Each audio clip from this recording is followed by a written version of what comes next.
Salut dur à cuire et contente de vous retrouver après cette longue pause estivale qui n'était pas voulue, c'est juste que la préparation de cette vidéo a mis beaucoup de temps. Déjà, il m'a fallu du temps pour venir à bout de ce livre, la biographie d'Eva Peron.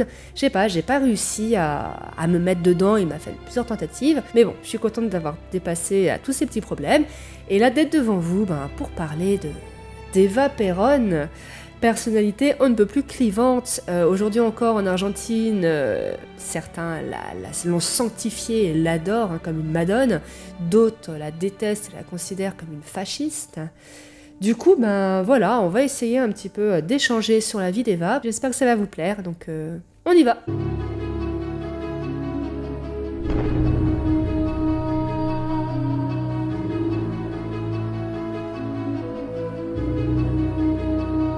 Alors on ne peut pas parler d'Eva Duarte sans aborder sa jeunesse, jeunesse dont elle aura honte. C'est une enfant adultérine. Son père, un notable, était marié et la mère d'Eva, c'était une concubine, une maîtresse à la campagne. Pour une future femme politique, c'est vrai que ça le faisait pas trop. D'ailleurs, lors de son mariage avec Juan Perón, son acte de naissance va être changé et Eva, qui était née en 1919, va officiellement naître en 1922. N'y voyez pas de la coquetterie, parce que Eva voulait perdre 3 ans au moment de son mariage. C'est juste que en 1922, la femme légitime de son père était morte, donc du coup, Eva n'était plus considérée officiellement comme une enfant adultérine. Et donc du coup, ça passait beaucoup mieux aux yeux du grand public. Donc Eva va avoir une enfance assez pauvre quand même. Et Eva n'aimait pas l'école. D'ailleurs, ce ne sera jamais une femme cultivée. Elle avait ses qualités, mais elle n'avait pas la culture générale pour elle. D'ailleurs, en 1947, à un moment, elle va faire un tour d'Europe, on va revenir dessus plus tard. Arrivée à Rome, elle va laisser vraiment les dignitaires venus l'accueillir pantois, quand elle va leur faire comprendre qu'en fait, elle, visiter des musées, c'était pas son truc, qu'elle a préféré largement aller visiter les quartiers pauvres de la ville. Eva adorait par contre les arts dramatiques et le chant. Et très jeune, et ça va être capital pour la suite, elle va faire preuve d'un charisme. Eva savait convaincre les foules. Eva en a marre de cette vie de provinciale. Elle prend ses bagages et elle va à Buenos Aires pour devenir actrice. Ça va être une période un petit peu ambiguë, difficile. Et puis ça va être un échec, parce qu'Eva, elle avait beau aimer le théâtre, elle avait un talent moyen. Par contre, grâce à sa façon de s'exprimer, à sa voix, elle va percer dans la radiophonie. Donc elle va devenir une star de la radio. Et c'est à ce moment aussi qu'elle a commencé à avoir un éveil politique et elle va commencer à s'intéresser au syndicalisme. Et alors qu'elle commence à jouir d'une petite notoriété, en 1944, elle va faire la rencontre qui va bouleverser sa vie. Elle va rencontrer lors d'une soirée le colonel Juan Domingo Perón. Bon, j'aurais aimé vous dire que c'était le coup de foudre, le début d'une histoire d'amour passionné. Pas vraiment, mais on va revenir dessus. Petit contexte quand même. En 1944, donc l'Argentine vient de quitter ce qu'on appelle la décennie infâme, une décennie marquée par l'instabilité politique, la corruption, une défiance envers les partis traditionnels. En 1943, il va y avoir un coup d'état militaire, mais pas que, parce que les militaires, pour maintenir le pouvoir, pour rester au pouvoir, vont s'allier avec les forces syndicales et créer un régime autoritaro-socialiste, et Juan Perón co-dirige ce régime. Donc en 1944, quand il rencontre Eva, il a 49 ans, Eva en a 24. Et même si le couple emménage vite ensemble, va se marier, on ne peut pas dire qu'ils ont été frappés de la flèche de Cupidon. Leur union ne reposait pas sur l'amour, sur l'attrait physique, mais plutôt sur une complémentarité. Les deux se complétaient très bien. Bon, de toute façon, il est très peu probable d'ailleurs qu'ils aient eu beaucoup de relations charnelles. Déjà parce que Eva a toute sa vie souffert de problèmes gynécologiques graves. D'ailleurs, elle va mourir à 33 ans d'un cancer du col de l'utérus. Quant à Juan, il aimait, on va dire... Ça, c'est pas moi qui le dis, c'est vraiment l'auteur dans le livre.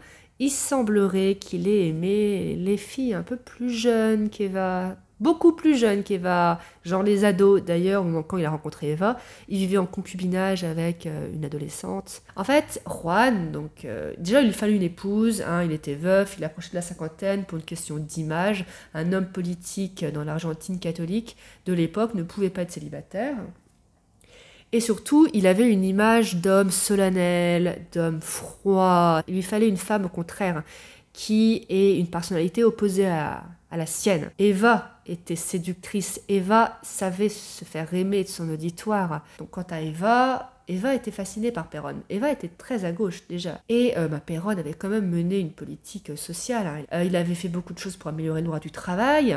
Donc elle était fascinée par cet homme. Elle voyait vraiment en lui un moyen d'accomplir de grandes choses pour améliorer le sort des Argentins. Bon, là j'ai un petit peu fait les louanges de Péronne, sauf pour son côté pédophile. Il était aussi très ambigu. Par exemple, il était fasciné par le fascisme. Et d'ailleurs, à plusieurs reprises, Eva va se montrer elle aussi très extrême dans sa façon d'appréhender la politique, et elle accusait d'ailleurs très souvent Juan de faire preuve de tiédeur. Et l'auteur prend l'exemple en 1948 de la tentative d'assassinat raté des époux Péronne par Cipriano Reyes, donc un opposant politique.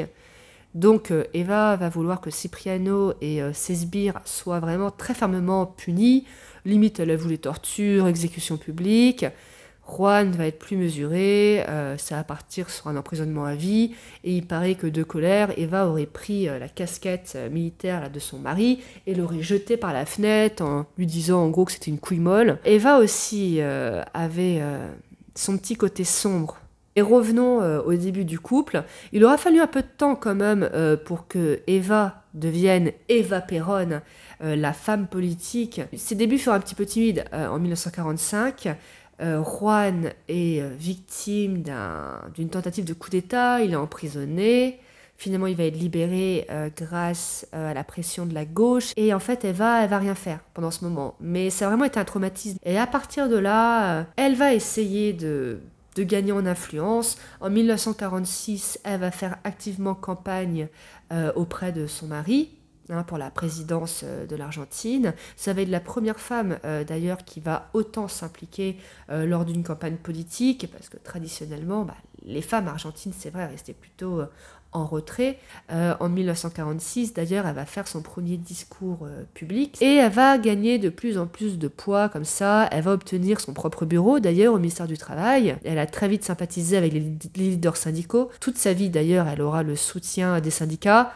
Bon alors, les syndicats péronistes, les syndicats communistes et socialistes, c'était encore autre chose. N'oublions pas quand même, le régime des Péronne est un petit peu particulier. Certes, c'est un régime social, on va le voir, qui a fait beaucoup pour le peuple argentin, mais en même temps, il n'y avait aucune liberté de la presse, les opposants étaient pourchassés. C'était pas le monde de oui-oui. Du coup, Eva va beaucoup s'activer. Déjà, c'était une féministe avant l'heure. Elle va se battre pour que les femmes aient le droit de vote. Et du coup, le vrai suffrage universel va être adopté en 1947. Elle va créer le parti péroniste féminin. Elle va aussi faire beaucoup dans le champ social. On raconte que son bureau était une porte ouverte et que très souvent, des travailleurs avec des problèmes pouvaient venir la solliciter. Eva, c'était vraiment une femme honnête, vraiment la cause du peuple argentin, la cause des pauvres. Mais ça la prenait aux tripes. Honnêtement, Eva...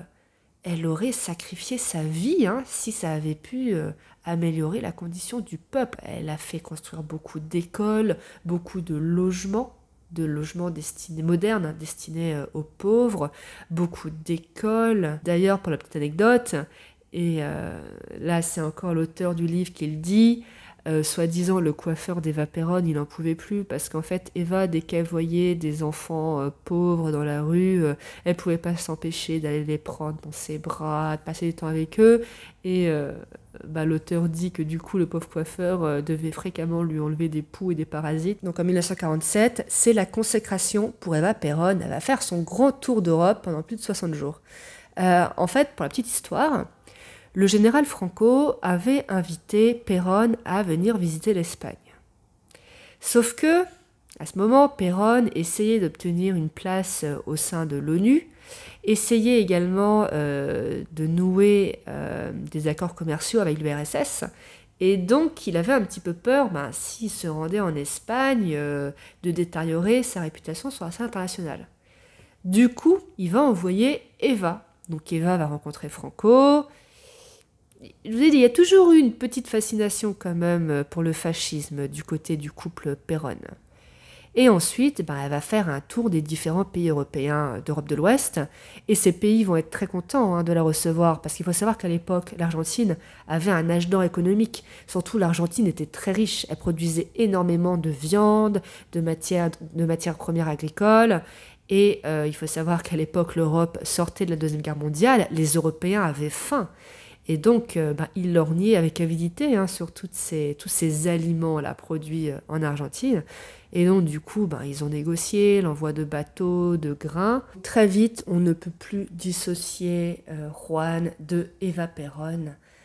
Vraiment, elle était un homme politique à part entière. Même si elle ne l'a jamais avoué, c'est-à-dire que jamais publiquement Eva ne s'est considérée comme l'égale de Juan. Il n'empêche, en 1951, les syndicats ont toujours été très potes avec Eva, vont vraiment pousser à ce qu'elle devienne vice-présidente. Elle va hésiter, et finalement, elle ne va pas briguer le poste. Bon, déjà, je crois que Juan Perón n'était pas très chaud, et surtout, malheureusement, la santé d'Eva va se détériorer. Je vous ai dit, elle va mourir d'un cancer du col de l'utérus. Elle va lutter. Alors ça, pour le coup, c'était une battante, Eva. Elle va subir de multiples opérations.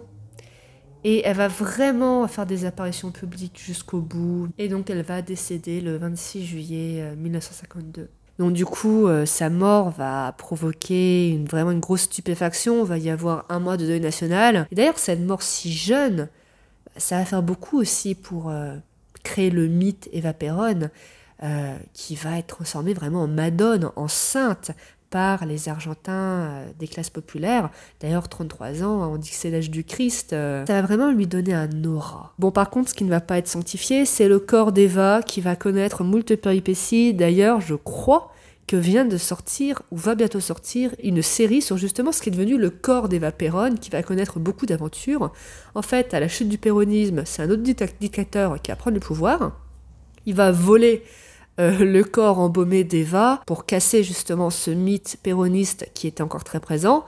Il va le cacher dans les camionnettes, le corps va même va passer de main en main, il va finir en Italie, et ce n'est qu'en 1976 que le corps va enfin revenir à Buenos Aires et avoir une sépulture décente. Alors par contre, l'épopée des femmes péronistes ne s'arrête pas là, puisque après Eva, il y eut Isabelle, donc la troisième femme de Juan Perón, qui va devenir vice-présidente de l'Argentine, et en 1974, à la mort de Juan Perón, elle va devenir présidente, et ça va être la première fois dans le monde qu'une femme va devenir présidente. Bon, malheureusement pour Isabelle, elle n'était pas aussi aimée que Eva. Son mandat va vraiment être marqué par une hausse de la répression politique, par un certain marasme économique, c'est la fin de l'âge d'or.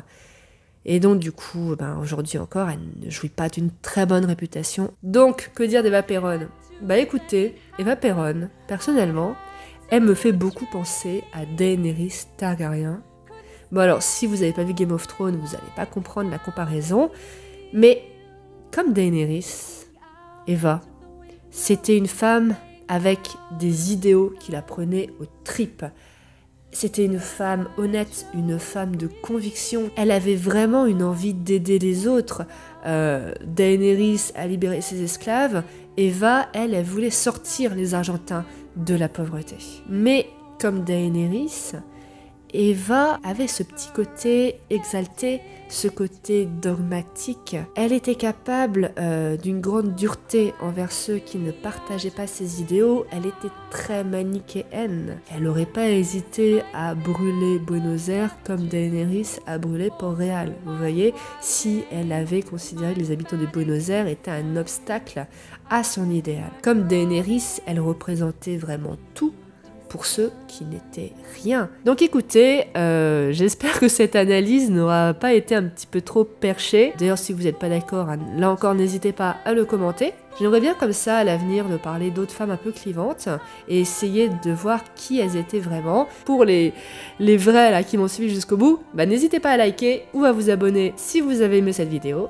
Et à très très bientôt.